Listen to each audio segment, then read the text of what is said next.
going to do pizza dough. We're going to do a whole wheat pizza dough from scratch. And believe me, it's not hard. It's easy. So once you learn to do this, and you'll see how quick it is, you'll be able to do your own dough. Sadly, there's a lot of doughs, you buy the frozen doughs in the supermarket. They tend to have a lot of preservatives in them, and actually some pretty nasty ones. If you ever see some kind of like thing that has like aluminum in it, yes, they put aluminum as a preservative, especially in the cheese, the frozen cheese, if you buy the things. But you're gonna know how to do your own fresh dough. You could freeze it and you can just use it whenever you want with whatever toppings. So of course, we're gonna have alternative toppings today. So I'm gonna start just because I want you to see how you basically start the yeast. So I'm gonna show you quickly what do we have here and the ingredients for what we call blooming the yeast. So this is a package of yeast. You see it's a little bit of like a powder. So get one package of those. And then we have about a 1/4 cup of water in here. Let me move this a little bit to the cutting board. We have about a 1/4 cup of water. Now this is lukewarm water. What that means is if you put your finger in there, it should be warm to the touch, but lightly. You should not be burning or anything like that. But it can't be cold because what we want is actually to activate the yeast, to bring it back. This is a live thing. So we're gonna bring it back to live. But before that, we have your option. This is a tablespoon. I just happen to have brown sugar. You can have white sugar, that's fine. You can also have, this is 1 tablespoon, but actually we're just gonna use about 1/3 of this, and the other third we'll use in the other part. So we're gonna put it in there. I'm just gonna dissolve in the water as best we can. Give it a little shake. This is a little granular. You can be regular. You can do it with 1 tablespoon of honey if you have honey. You just have to divide it in like a teaspoon here and then 2 teaspoons in the other part we're gonna do. But basically you can mix it. The reason we're putting a sweetener like just a little bit of sugar or honey is because this is what's gonna feed the yeast so that it starts coming back, eats, gets happy, and starts bubbling. So that's it. So do you see how we're almost, doesn't have to be fully, but you almost dissolve it in the water. So now in goes our package directly in and stir. And then you're gonna start seeing, give it a little stir. You'll start seeing some of these bubbles in there. That's it. So this is, now we're gonna wait 10 minutes or something like that. You just mix now when it's happy and it's starting to eat all the sugar so that it blooms and it rises, our dough rises once we have it ready. So we're gonna stop here and then we'll continue after Sam. So I'm gonna give it back to Sam. Thank you. Thanks, JP. Okay, so we're gonna get started now on what we have. Some turnips. As you see, I grated, I used the turnips today for the recipe that I'm doing. We've got some yellow carrots and things like that. So I'm gonna make a minestrone soup. My mum used to make this years ago, and I actually asked her for the recipe and she didn't know what I was talking about. So, but anyway, I think I remember it and it actually came out really good because I made 2 types. I made a vegetarian one early this morning, which I'm gonna show you in a bit. But just to get started, here are some of the things that we have here. We have, we got a lot of this from the pantry yesterday. I've got fresh cow. I've got the turnips.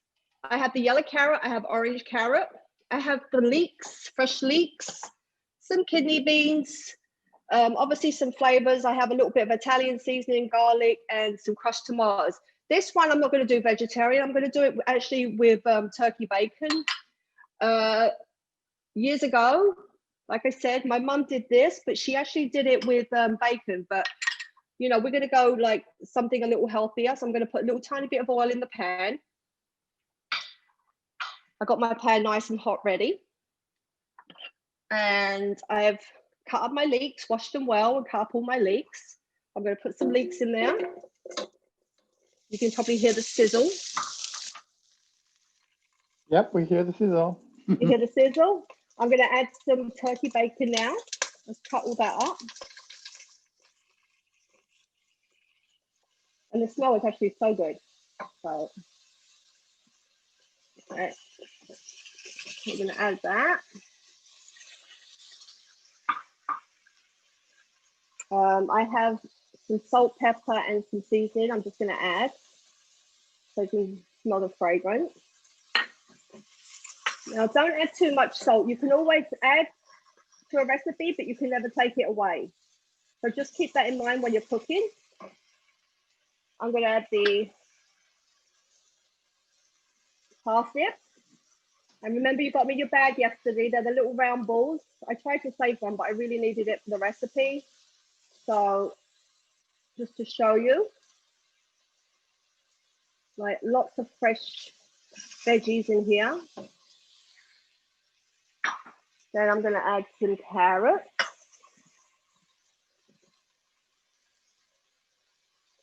So lots of colors, lots of nutrients. Yeah, lots of colors.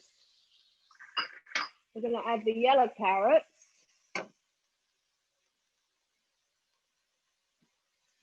And you can see the smell coming out. It's pretty good. Right, so I'm just going to give that a minute. Just to like really try and walk down a little bit.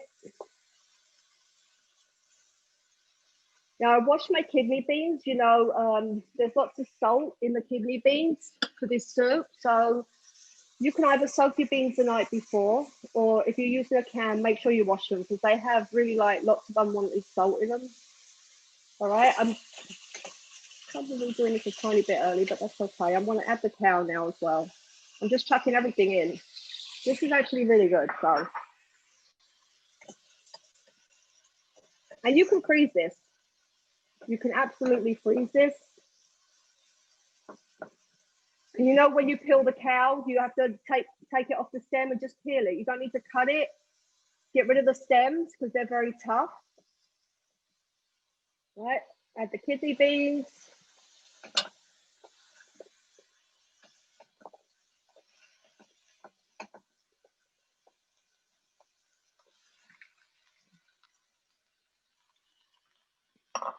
I think I forgot to add the garlic, but I'm going to do that now.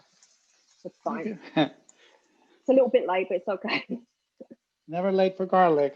Never too late for garlic, right? Nope. So you just see everything is starting to wilt down.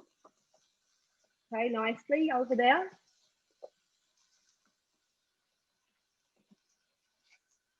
How's your yeast coming, JP? Is it rising? Oh, I can smell it, and yes, you can totally see it bubbling and getting thicker. Yeah. Yeah. All right, so what am I on next? Okay, so I'm gonna add some crushed tomatoes, preferably fire roasted. Right, so we're gonna add a can of fresh tomatoes.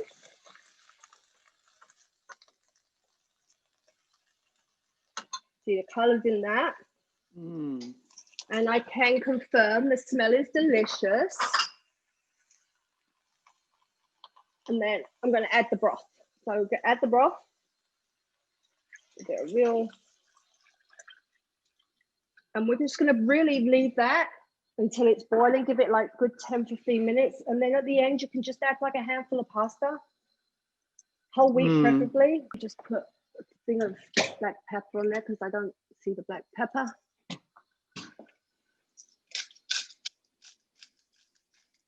I won't get to show you the pasta going in because it's going to take a little bit of time to like really get that going. But just like even half of that, just a couple of little pieces. Now I did make one early this morning, as I mentioned. I made a vegetarian one this morning with some salad items that we got. I have here's the soup, all cooked up, absolutely delicious. Like I said before, you could freeze it. And we've been getting fresh beets every week. You can steam your beets in the oven with fresh rosemary. It comes out so good. And then I just made little toasties. You could try and make, you could try and keep whole wheat. I didn't have any whole wheat bread and I couldn't find any this morning in the supermarket. So I'm just there's fresh tomatoes with the basil. Beautiful. Okay, so you have your soup and salad. If you want to put Parmesan cheese, you can. Put a sprinkle on here. Just a little bit for flavor, yeah. Just a tiny bit. You only need a tiny bit of it, as you can see. Okay, and the water of the week this week is cantaloupe and strawberry. Always remember to keep yourself hydrated. Okay. Great. Drink Don't plenty of forget, water. yeah, even if the temperature is no longer that hot, still keep hydrated. Doesn't matter. Exactly. It make you feel better. When you're dehydrated, you feel tired, lethargic, and it's really good to keep well. So as you see, it's not a traditional minestrone soup. It's whatever we had, but it come out great, and try it. It's beautiful, and I'll be posting the recipes soon. I am sure the origin of the minestrone soup is really exactly that. You cook whatever you have, because I'm sure Italians will do that. So there you go. Exactly. We're All going right. back to it. Okay. So JP.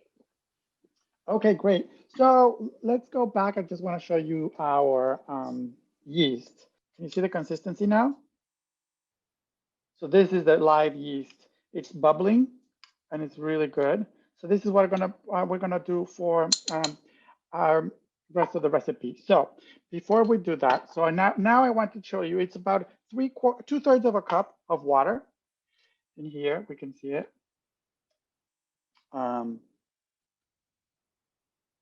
And so if you see it has a little color, it's because I added the other 2/3 of the brown sugar that I had, and I mixed it like that. So now it's diluted in there.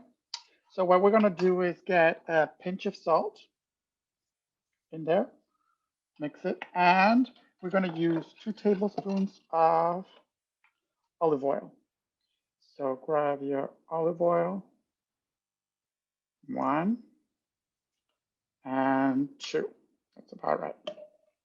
So this is also gonna provide, and then you mix it. So you see there's 2 things, 2 liquid things. The one is the blooming yeast, and then the other one is water with a little bit of extra sugar, salt, and olive oil. So that's what we have. So these are the liquid ingredients. We're going to mix them together in a bit. Now we're going to get our dry ingredients, which is flour.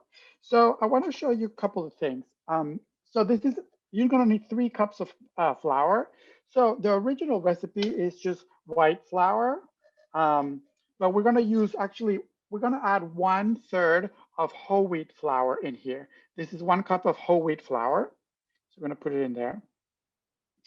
And then this is another cup of, this is a white flour. So almost in every recipe, you're going to be pretty good at substituting at least 1/3 of the white flour with whole wheat flour. And you're not going to even have much of a change in flavor. So this is 2 cups. Now I'm going to put the 3rd one. I just wanted to show you how to measure properly your flour. So you're going to grab your measuring cup, and then without pressing it, you're going to maybe add a little bit more with a spoon, but you never press your this. And then with the back of a knife or a spoon, you're going to go with just like that, flat.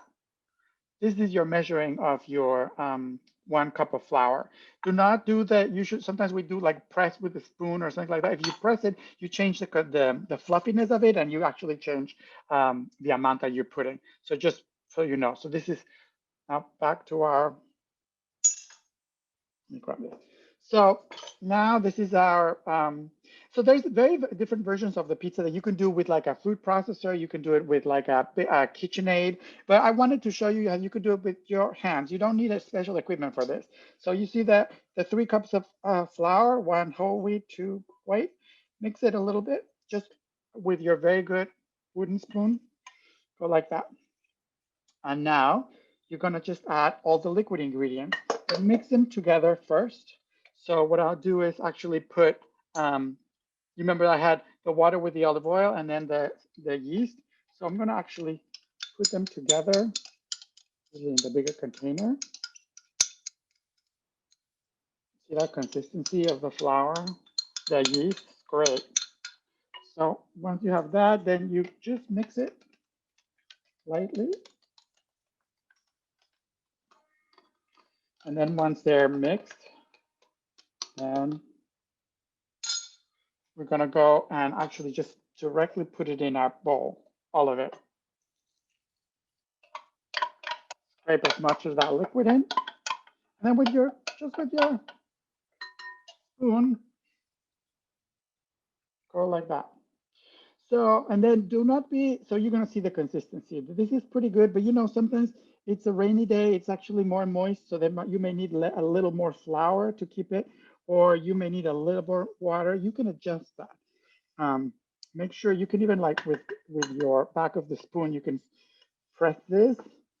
We're gonna use our hands, of course, because we have to use our hands if we're doing dough. But just so you know, you get all that incorporated as best you can with the spoon. And now grab your hands. You're gonna scrape this. Have a little bit of extra flour around you because you might need it. But then you're gonna just with your fingers and you're gonna press a little bit into the bowl. I just like pressing that little bit. And then you're gonna start basically feeling the texture. If it starts being still too sticky to your fingers, you can add a little bit more flour. And for this one, you can use a mix of either whole, it's just really like a sprinkle like this. And then if you, with the back of your hand, this is why this kneading, it's really not that complicated, but just go like that a couple of times.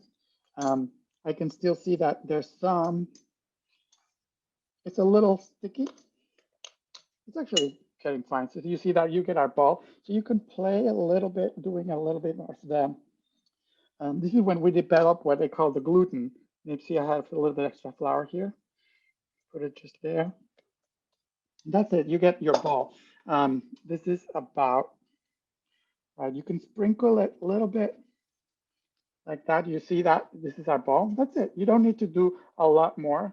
And then, but of course now with every flour, you need to let it rest. So we're gonna put it in our container, a plastic container. So I recommend to just add a little bit of olive oil. Just brush all the sides so that your ball doesn't stick. And then just put it in. Actually, what I do is put it in there and then flip it and put it in there like that. So you can then cover it and you're gonna let it rest. Our dough, and now we're gonna rest it about 30 minutes, or you can do it up to an hour. So I hope you, let's see if you can compare. So this is the one we just started. This is the one rested. You see the difference? And this is about an hour resting. Even 30 minutes is fine. We're gonna actually let it rest a little bit more. But so if you see now, I'm gonna try to, you can punch it a little bit and take it down. So see how it grew a lot. This is our dough. Then you can also, again, just sprinkle a little bit of flour. And what you're gonna do is, so it's not too sticky. And then basically you're gonna have from this is 3 cups of flour. So you're gonna cut it into 4 parts.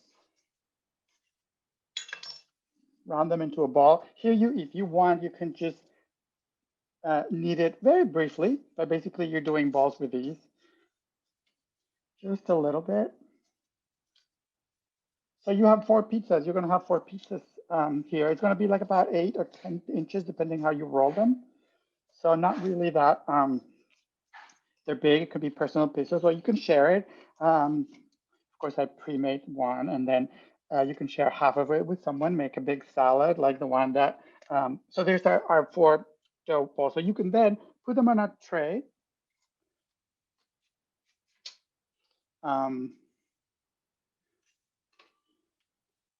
So what you're gonna do is put them on a tray.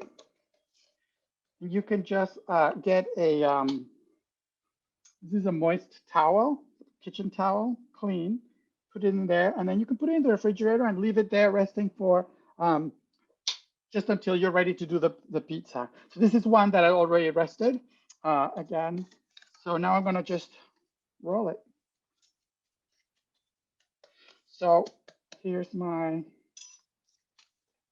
show you quickly how to roll it. And my rolling pin, this is one of the heavy ones. So always put it in the center and roll out to one side, center and roll out. Center, roll out, center, roll out. You can flip it. If it's starting to stick, you can put a little bit of flour. It's good. So you think that it's very small and you're actually not going to have a good large enough pizza? Oh, you would. You just have to roll it. Make sure it's nicely floured on all sides. So it'll be thin and it's good, but you see that consistency just with 1/3 of the flour being whole wheat. You know, no one's saying that this is like it's super healthy. It's better than just plain. And so you're making a little bit of change, but in terms of flavor, I like it because it gets actually a little bit like nutty flavor, because you know that the whole wheat has actually a lot of the healthy fats that white flour doesn't have, because everything of that has been removed. So I think that's why it gives actually a very nice flavor. So there you go. So this is a pizza. You can even roll it a little longer. So you can, and then you're ready. I rolled one before, which is also, it's about the same size if you see. You can even stretch it a little bit. And then now we're gonna stuff it. So what are we gonna do with it? It's up to you, but I heard that you got the pumpkin. So we're gonna do a little alternative. So there's nothing wrong with doing, you know, your typical tomato sauce. I have strained tomatoes that can come in a can or come in a, but that's fine. But actually we're gonna have some pumpkin puree. This is a fall. And so this actually is from a can. You add a little bit of water, make it a little like smoother. But if you have your pumpkin, just steam it, dice it, steam it, then it is soft. Then you put it in the blender, or you can mash it with a fork, and then you get your puree. That's it. You can season this one with a little bit of pumpkin spice too. So we're gonna do this. I'm gonna show you one thing more that is interesting before we dress this. So you can dress it with, well, whatever you have. You can spread it out just like that. And then I have here like mushrooms. I have some sprout that you can slice very thinly and sprinkle on it. We might do that, but I want to show you a version of a cheese made with cashews. So for this one, yes, you do need a food processor. Can you see it here? There it is. Okay, so this is what I have. I have cashews, a cup of cashews. I soak them. These are raw cashews. I just soak them in water for a few hours and then drain them. It's better with raw cashews than roasted. You'll have more consistency. It's almost like we're making a ricotta. So we're gonna put a little bit of salt. And then we're going to puree that. I'm gonna put the, for a little bit.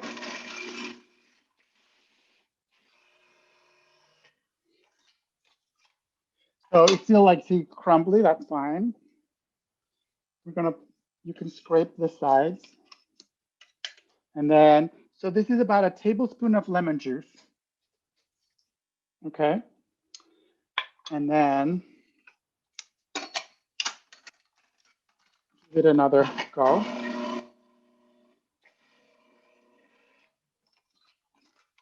So we're gonna try to have like a little smooth consistency. So now we're gonna add a little bit of water. This is about 1/3 of a cup of water. We can start it with a little bit here.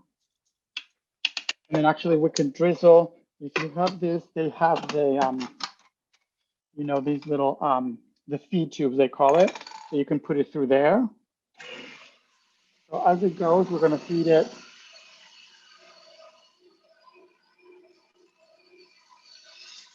You know how it will become a little bit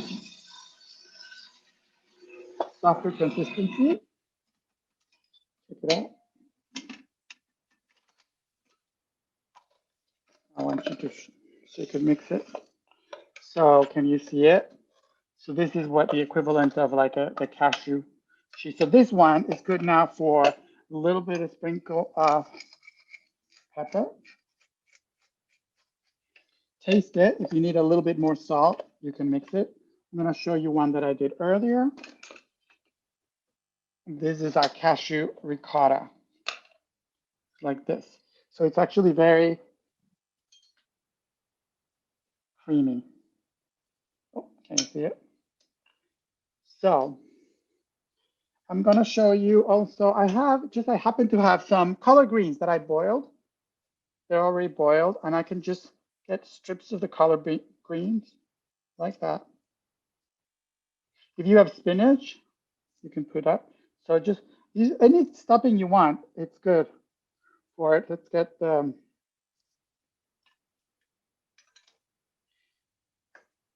mushroom. This is a fresh white button mushroom. Just put it like that. You don't like mushrooms? Put some roasted peppers. And then this is where the cheese is going to get. So a little goes a long way. So just like about this much. And so this is one thing that is key. Just press it. So make a few dollops of the cheese. Even if you're using, regular mozzarella or something, that's one thing that you really can control. We are used to some pizzas that are absolutely covered in this massive cheese. That's where a lot of the calories happen, and you don't need it for the flavor. So now I'm going to show you quickly. So we can roll this one. I have a, just a little bit. I'm going to flip it.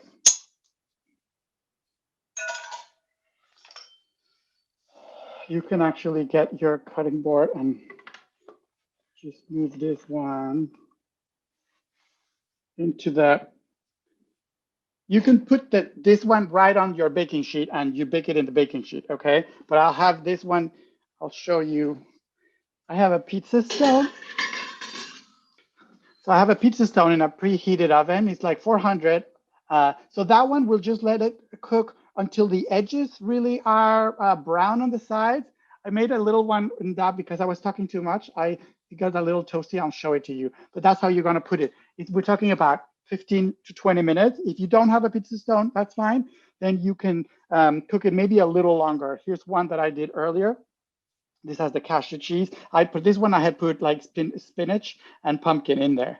So it's up to you how to make any of those versions, or you can do your traditional version with tomato and mozzarella and some basil. Make sure to post pictures if you want, and if you have any questions, let us know as well. Different nutrition value for different colored carrots. Yes, so remember, think about it. Every different color has a different type of nutrients in it. So some may have more vitamin B or some more vitamin E. But it doesn't matter. Don't start thinking, oh, I better ace the nutrition by only eating one type. No, make sure to have a combination of all the different colors. What did you say aluminium was in? Cheese or pizza dough? The pizza dough, correct, in the supermarket? No. Well, it can be in the pizza dough, but usually is also mixed into the grated cheese that the prepared frozen pizzas have. So you have to keep an eye on that one. And sometimes, they don't say it's aluminum, but it has like a weird industrial name, but it can't be harmful. It is a preservative, and that's why I don't like buying store-made pizzas that have actual cheese in it. I mean, you can use any kind of bean you'd like to use. You can use white bean, small red bean. I wouldn't use pigeon peas, but I would definitely, you can use white beans for your soup. You can use pink beans. Me and JP have actually been discussing this about a cauliflower crust to the list of future recipes. We will definitely look into it and see what we can come up with. We are doing a cauliflower recipe next week, so just so you know. Yeah. Can you use yams or sweet potatoes instead of pumpkin? As part of the puree on it? Yes, you can. Yeah, you definitely can. Also, they ask if the pumpkin pizza be sweet. So the pumpkin puree is actually not necessarily sweet. If you put the pumpkin spice in it, even though it doesn't have sugar, or it shouldn't have sugar, the pumpkin spice has cinnamon in it, and that may give you the impression that it's sweet, but it's actually not. So you can season it with like salt and olive oil and cheese, and it won't be. It'd be actually a fairly neutral flavor that you can add to it. If you think about it, pumpkin is good and it has great flavor, but it's not necessarily sweet by itself. Soup is actually ready now for me to put in a tiny bit of pasta. You're going to just see. I'm just going to put a tiny bit in just You know, always use Right. whole wheat if you can. But as you see, all the veggies now have all like gone That looks so down. great. It really is a great soup, and it's really hearty. You know, it fills you up, and you get all your nutrients that you want in there. You, like I said, you can make it any bean you want, and you know, freeze it. If you have a lot of it, you can always freeze it into small glass containers, or you know, even in Ziploc bags, and you know, just pull out a single serving when you're hungry one day. You know, rather than like doing a whole big thing, you know, and it going to waste. Freeze it up. Tastes delicious. Oh yeah, it freezes really well. Yeah, and you keep all the nutrients in there. So bye. Thank you. I'm gonna eat the pizza. I'm gonna eat the soup.